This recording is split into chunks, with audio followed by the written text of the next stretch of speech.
Hello, everyone, and welcome to the Real Positive Girl podcast with me, Sabrina. This is the show that'll help you become your best self, and today we are talking about how to choose the right support people.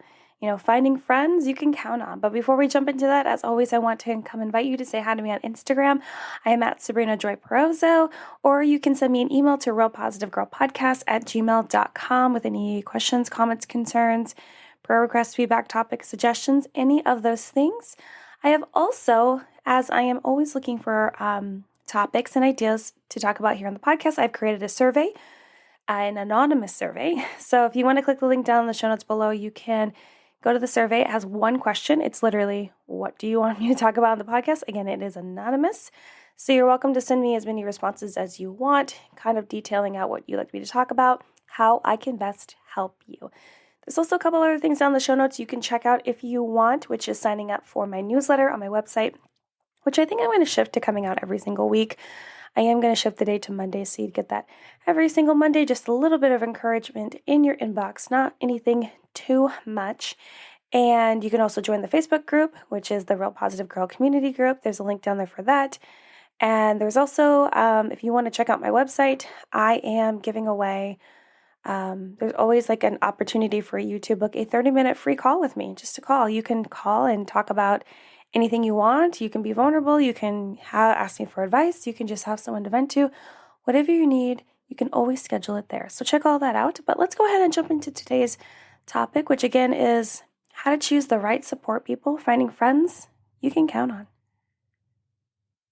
It was always hard for me to find people I could trust with all of my vulnerable stuff, all of that vulnerable crap that I was going through. And I'm sure that I'm not the only person that has struggled with that. It's pretty difficult, I feel like.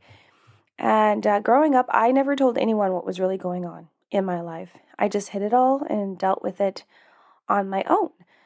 And it's interesting because I think at the time when I was younger, I didn't think I was doing that good of a job of hiding it all. But I realized that, so I had a best friend that I had known. We were like really best friends in high school, but I had basically gone to the same school with her and known her since like elementary school. But even being best friends in high school, we didn't like, it's funny because we never really talked about anything bad that was happening with me, any of the crazy stuff I was going through with my dad and my mom. And my mom had passed away by then, but still anything that happened in my childhood, any craziness that was currently going on, because years later, which I think was 5 or 6, 7 years ago when she got married and I was invited to her wedding, that was the first time. That was the first time that she had heard about anything that had gone on, anything that had gone on in my past, any of the crazy stuff that I was hiding, any of the vulnerable stuff that I didn't share with anyone. And it really it kind of impressed myself because I was like, wow, I really did keep that all under lock and key. But it also saddened me because it realized that there was a part of me that I didn't get to share with her and I didn't get to have someone to lean on when I was going through those hard times. I just kept it all bottled up. And I don't believe that is how we should have to live our life at all. We should be able to find the right people to confide in and feel supported by. Even if that means we don't start until we're adults, like me, but at least we made it and we can teach others younger than us to not do that, to find those people and know how to find those people and find the best people. And we're going to make mistakes in choosing people, but that's also another reason why I wanted to have this episode, is to allow us to really have tips on how to identify those people that would best fit the bill of being good, supportive people. And, these people might already exist in our lives, but maybe you didn't really see them as a supportive person, and now I'll be able to give you some things to consider and decide if they are or not. But it's important to have people that we can lean on, because we need the people that will lift us up when we don't think we will make it. We need the people that will give us a quick word of encouragement or some hard truth when times are difficult. But we also need the people that won't let us give up and will help come up with like a new plan, a new way to get to where we need to go if we feel lost, if we feel like overwhelmed and just like can't do it alone. And I just wanted to pop in just a couple of things, because if you're currently someone's support person or you want to be better at that, I wanted to throw out a few great ways you can support someone in case you needed some fresh ideas. And so it's just 5 quick ones. The first one is take something off their plate. So if you are on purpose trying to support someone, I would say that taking something off their plate. So if you, and don't do it like aggressively, just be like, hey, can I do this for you? I'd really love to do this thing for you.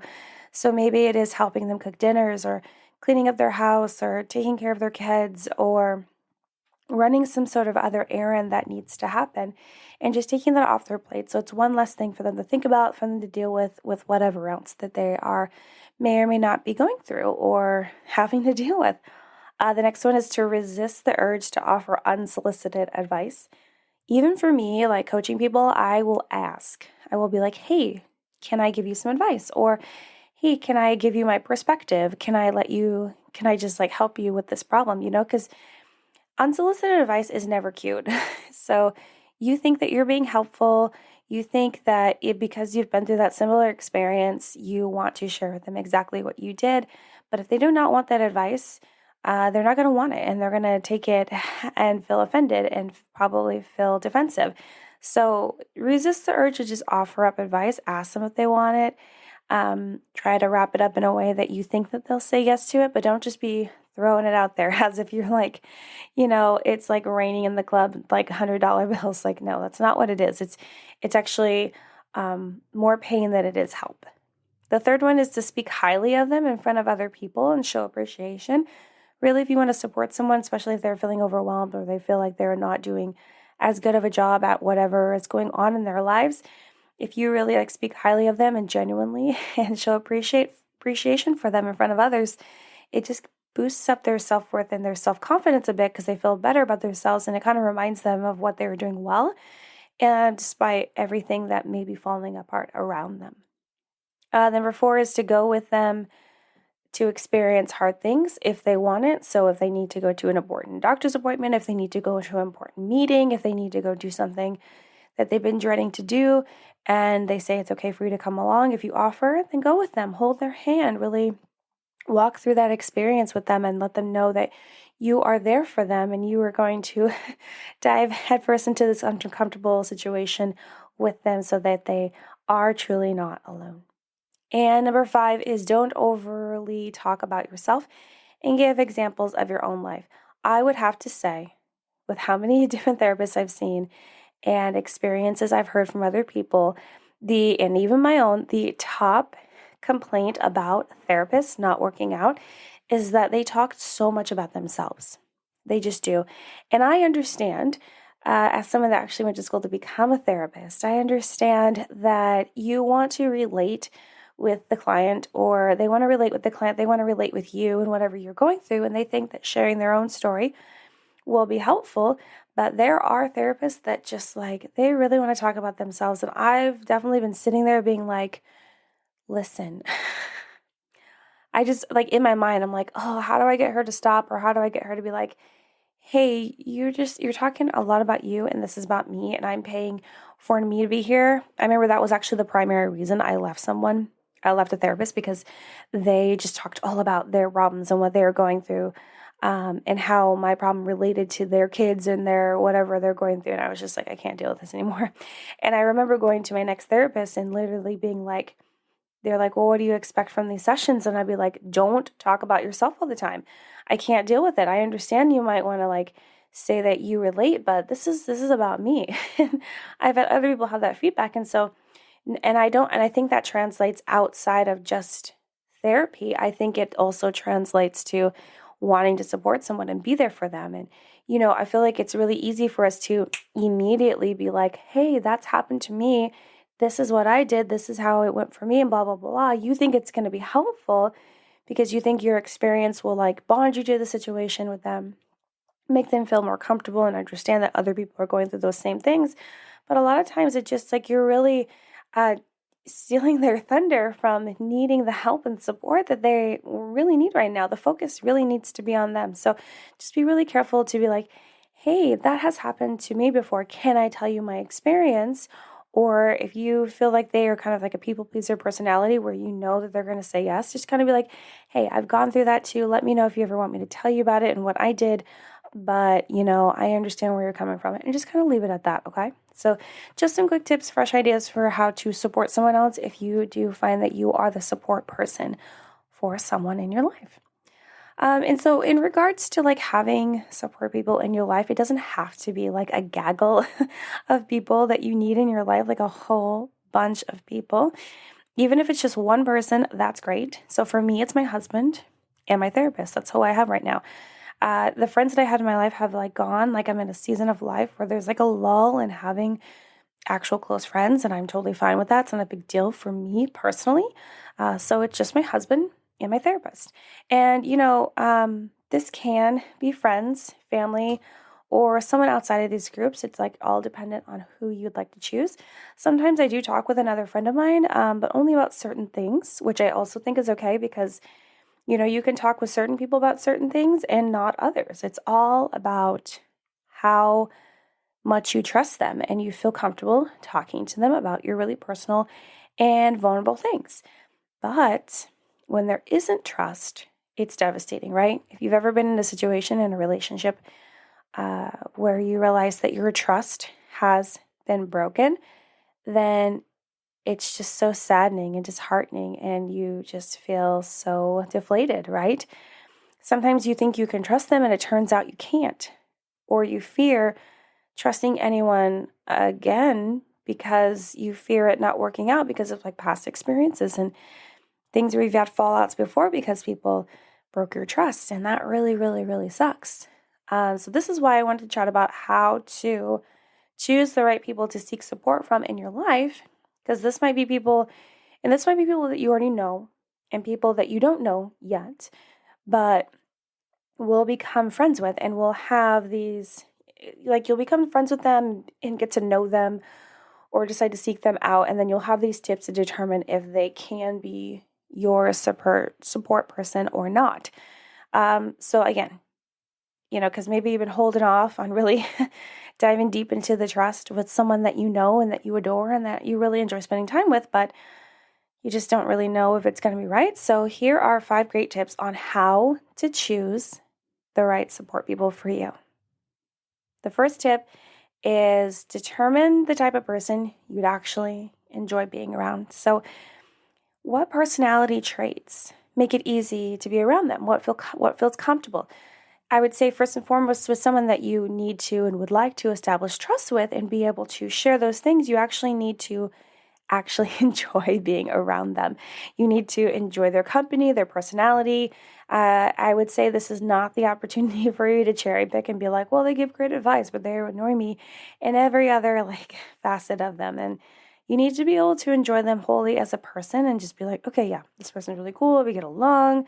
Maybe we have differing opinions on this thing, which is totally fine, but like, really get along and we like care about each other. And yeah, so you want to really determine like the type of person that you would actually really enjoy, and then use that as like, a jumping off point for you to be like, okay, like, so if you find someone in your life that you already have or that you're getting to know, you're like, okay, are they the type of person that I want to hang out with? Are they the type of person that I really enjoy spending time with? Is it easy to talk to them? Do they just seem genuine? Like those kind of things, you got to ask yourself those kind of questions.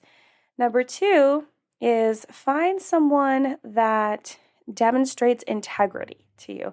Integrity is so super important. So you want to make sure that they are trustworthy. Maybe you've discovered in conversation that they have put their trust in other people, or you find out that other people have been able to trust them with really, really important things. And so just knowing that they've had trust with other people kind of can put you at ease a little bit. They have to have the ability to be honest with you. I so heartily disagree with like the whole, well, I don't want to hurt their feelings, so I won't tell them the truth thing. Like it's such a bunch of bullcrap, right? It truly is. I just want you to know that you need to, like, integrity includes honesty, and you need to find someone that's going to be honest with you, that's going to tell you the cold, hard truth. And they're going to do it with tact, though. So they're not going to just be like spouting truth and then like hurting your feelings.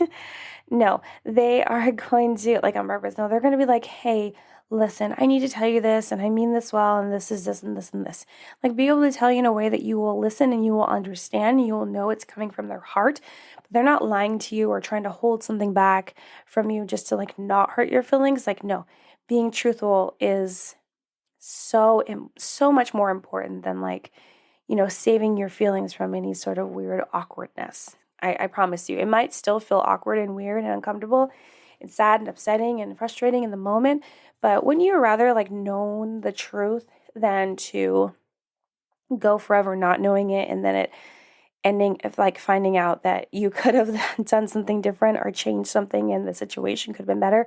I don't know. I just think that they have to be, their integrity includes being honest. And also you need to be able to depend on them and that they are going to do what they say they're going to do. They are going to follow through with their word. And if they are unable to, they are going to let you know in advance.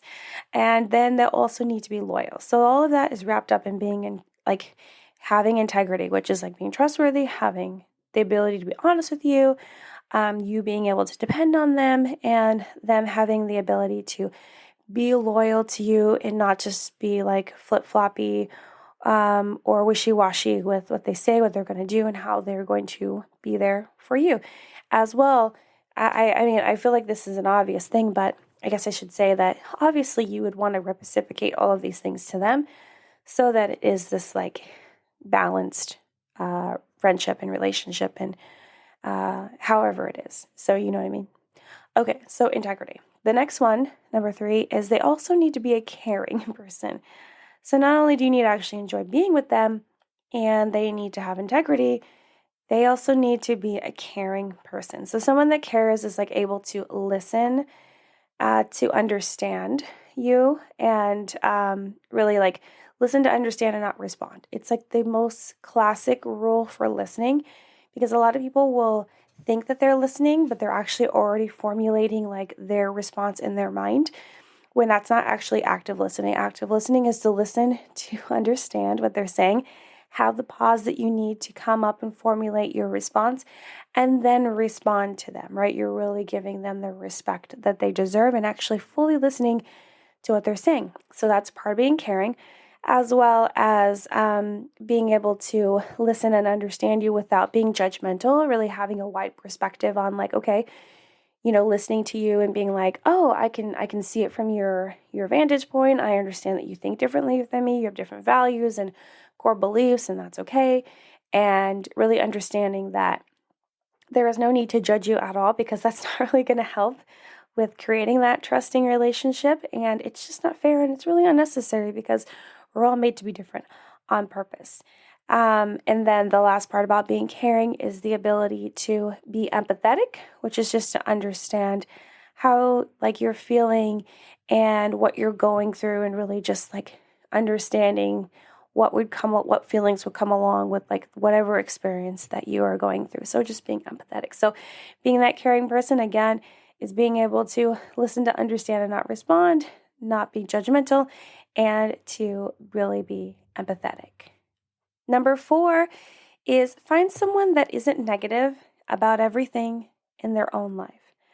So this might seem like super obvious again, but you don't want someone that hasn't found the support they need for themselves, because even if they have the ability to support you, it will burn out eventually if they don't help themselves. So it can seem like someone is totally kind and open and like big-hearted and wants to help you, but you know that their life is kind of a little bit of a hot mess, you know what I mean? Just to be honest. They might like really want to offer their help and be there for you and be that support person and always want you to come to them. Like they're very much, oh, come talk to me. I'm here. Like talk to me all the time. But if you know that they are not addressing things that you know are going on in their life, they will burn out. They will just become so overwhelmed and so consumed in their own emotions and their own like whatever they're going through, that they won't be able to be there for you. And if that is like the only support person that you currently have in your life, that's kind of like a bummer for you. And I know that sounds kind of selfish to say it out loud, but it's true. And so I'm not saying that you can't be friends with these people and that you can't, look to them to be a support, but they're not going to be at like a continuous stable support until they're able to address their own struggles, their own issues. It's just the honest truth. I could even say that about myself. There was a time for years, like obviously I've talked about many times how I am like a recovering people pleaser, and I still struggle with it a little bit, but we're making it through. Life isn't perfect. We're continuing to become our best selves every day, right? Like I always say. But there were definitely times where I would have these roller coaster of issues and struggles that I was going through. And definitely when you're on the mountaintop, you feel like you can do anything. And I was trying to help everyone in the entire world. And then when I would slip down into the valley, it's like I had no capacity to help anyone because I was so consumed, overly consumed with all the crap that I was going through. There was no way I was going to be able to help anyone else. And it's just that a lot of people don't think about that because it does feel kind of judgy. Like I said, I just don't think they should be your main support person. And that might be like a controversial statement to say, but really, if we want to be friends with them and support them and you want them to support you, you need to support them first and be like, hey, I think you need to do this, that, and the other. If you have a close enough relationship where you can be real like that, and just really understand that balance is going to be so off and it's not going to serve you very well. And it's not really going to serve them either. And being cognizant of that is so super important. So just make sure that you don't find someone that is negative about their own life or just overly struggling with their own struggle bus of stuff going on. It's just not going to work out very well for the long run. You know what I mean? And I understand that like different seasons of life, people will come in and out of your life, but that one might like go like a lot quicker than you're expecting.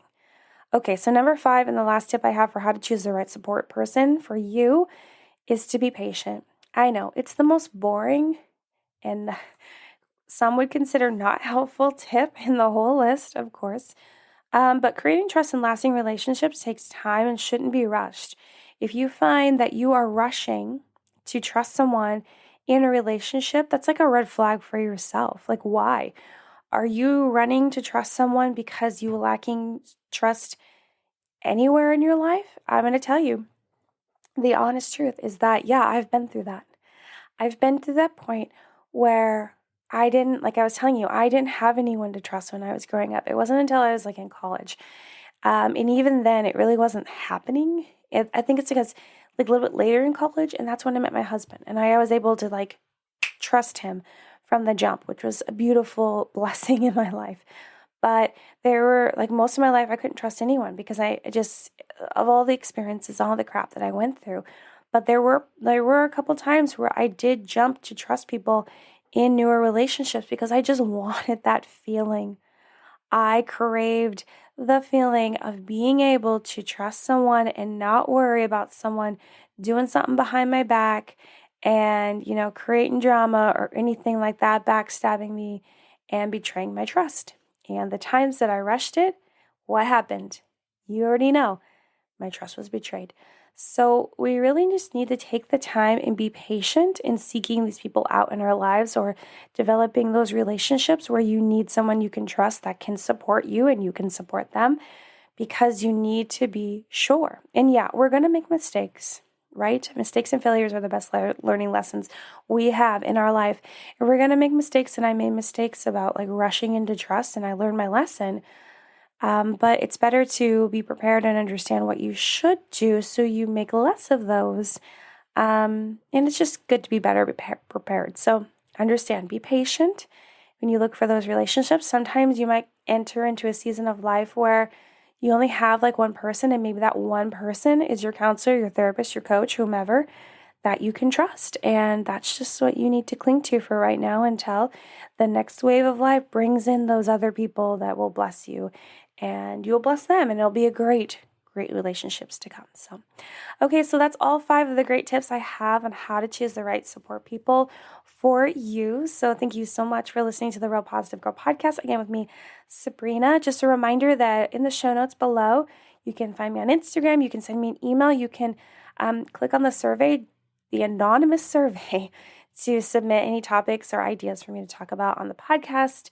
You can join the newsletter. You can go to my website and check out all the things. You can sign up for a free call with me if you need to vent, talk about things, find someone you can trust. You can trust me. I will not tell anyone ever. I will be there for you. I will not talk about myself a lot, I promise. And I think that's about it. So again, thank you so much for listening and downloading and sharing the show. You guys are amazing. I do it all for you. And I just love it. I absolutely freaking love it. So until next time, have a good one, and I will see you next time. Bye, everyone.